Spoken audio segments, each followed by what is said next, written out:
Sawate. Abraham, Abraham, Abraham, brothers and sisters. Welcome, welcome. This is the third video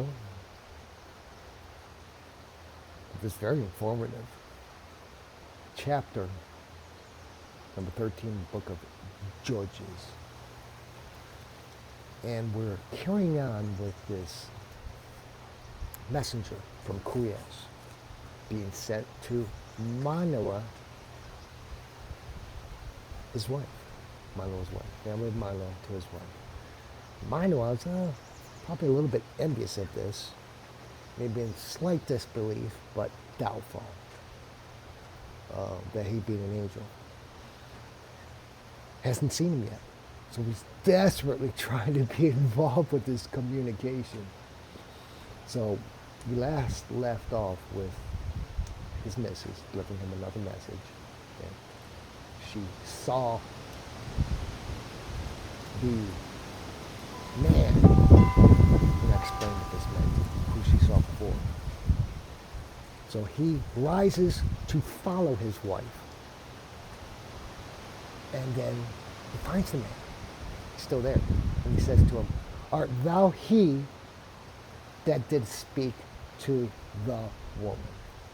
Art thou he that did speak to the woman?" And he answers, "I am." To whom Manue when said he, "Thy word shall be fulfilled. What wilt thou that the child do? Or from what shall he keep himself?" So just in the presence of this heavenly entity, you can see his aura changing so quickly.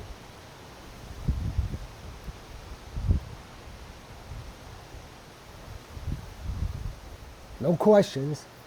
After he responds, "I am," he is believed. This is, what do we need to do? What else needs to be done?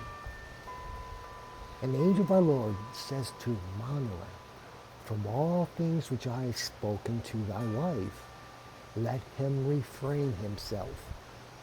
And whatsoever groweth of the vineyard, let him not eat. Wine and seeker, let him not drink. Let him not eat any unclean thing. And whatsoever I have commanded her, let him fulfill and keep." Got a few things going on here. So he reiterates all that the Nazarite is being vowed as a child to God can and cannot do. Anything that grows in a vineyard. Why? Think about it. Vineyard. Vineyard is something created by man. It's not a natural setting. Vines are a natural setting for grass. Vineyard is a creation of man. Just like wine and any strong alcoholic beverage, fermented beverage from fruits or vegetables. And then the unclean creatures, which are along the laws of Moses still, like a fish without scales, the homes, and whatsoever I command, anything else. So Manue says to the angel, "I beseech thee that thou shalt condescend to my petitions, and let us make to thee a kid of goats." Make to thee a kid of goats. Manue presumes the angel to be a holy prophet. So he justly thinks he would not admit nor command anything, being a holy prophet. Still not certain about the angel thing, but it's definitely with this presence of this very special person is at least doubling him a prophet, yes.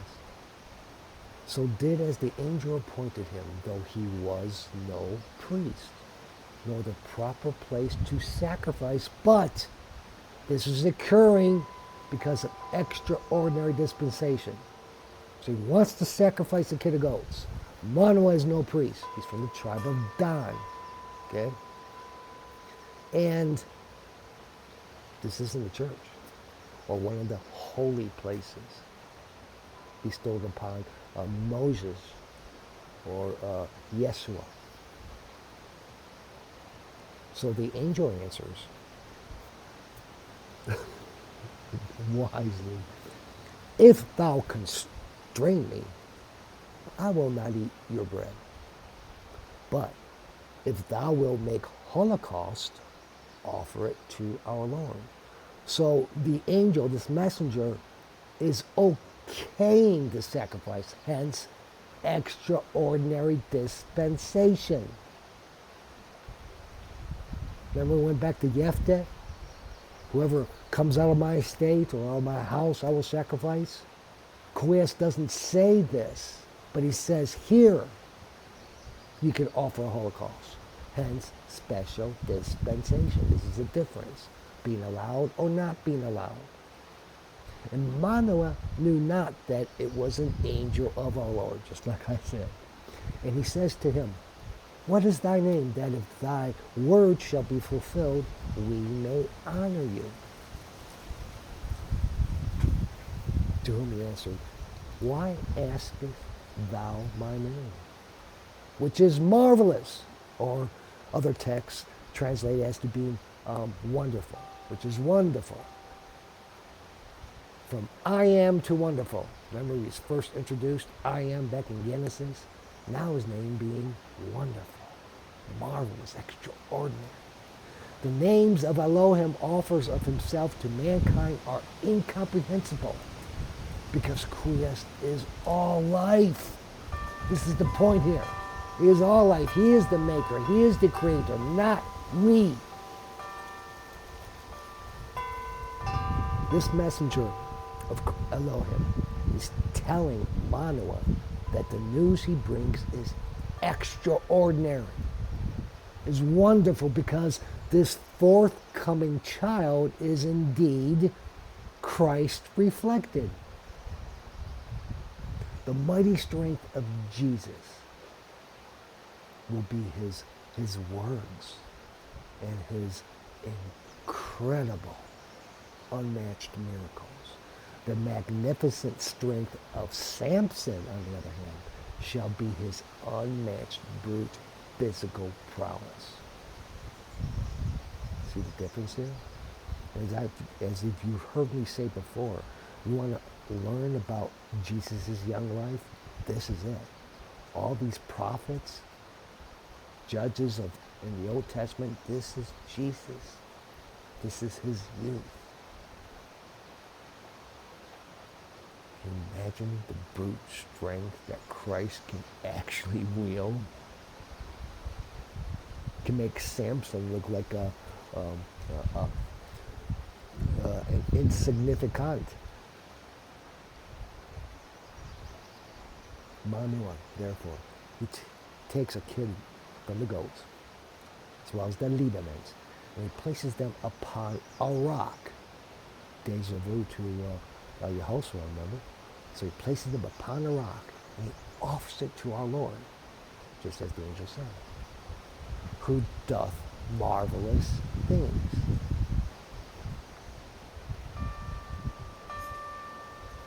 Who doth marvelous things.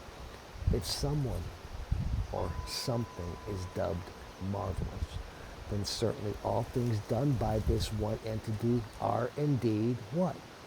Marvelous. Look at Terra. Look at everything on this beautiful planet is inundating and bursting with consistent life. Man is not the creator of this. Our creator is the creator of this. And we must not take anything of that away from him. Yeah, we have our continual ignorant nuances, like we're calling God he, or we're calling God, I'm sorry, we're calling Quias she or it. This is just so stupid. stupid. These are the inventions of mankind. These are individuals who know not the liturgy, but they learned this from somebody else. So they're just jumping on the bandwagon. There is no factual evidence to back up anything that they blurb, such individuals. But they're lost.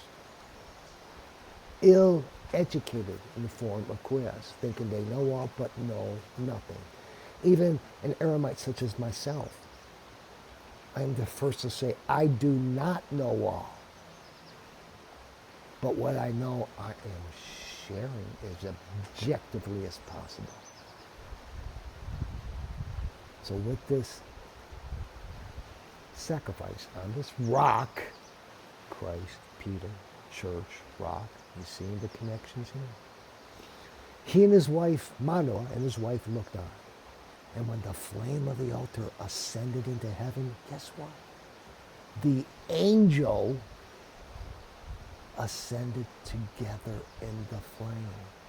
Now Manue knows this was no prophet. This was a messenger from the heavenlies. This was indeed an angel. Manue and his wife are shown a precursor. No other persons shall have the privilege of witnessing. That is the harbinger to Christ's ascension into heaven. This is what they're witnessing with this angel vanishing up with the sparks, the tongues of the flame and the smoke, the tongues of the flame descend upon the holy apostles, returning the ascension of Christ back to mankind so that they are the dedicated priests to his spouse. You see this connection I'm giving to you. We'll wrap all this up when we get to the New Testament, but the entire point of Shepherd Gore presenting this to you is for you to conclude the one true church of Christ, and there is only one. Not these 25 to 3,000 other churches invented by man. They are all man-made. But see, all this connection, that's why the mystery of the liturgy is just so incredible, so enchanting. You can just go on forever and be lost in all these connections. The effects of fire are destructive and limited to the availability of what? Combustible fuel. Fire needs combustible fuel to remain active. Fire brings death to all life in its path. Destroys it all. If you've never been a part of it, I have, in many instances. After consuming life, the remnants float skyward in the form of either ash, smoke, or gas, as though returning the consumed lives to the Creator. Similarly, just as fire destroys life, Christ defeats death and leads all those that succumb to it back to the Creator. He has already done this once, and he's going to do this again when Judgment Day comes. Incredible stuff here, huh? Pax Rupes. Till next we meet, we'll continue on with verse 20. A lot more excitement to come. Until then.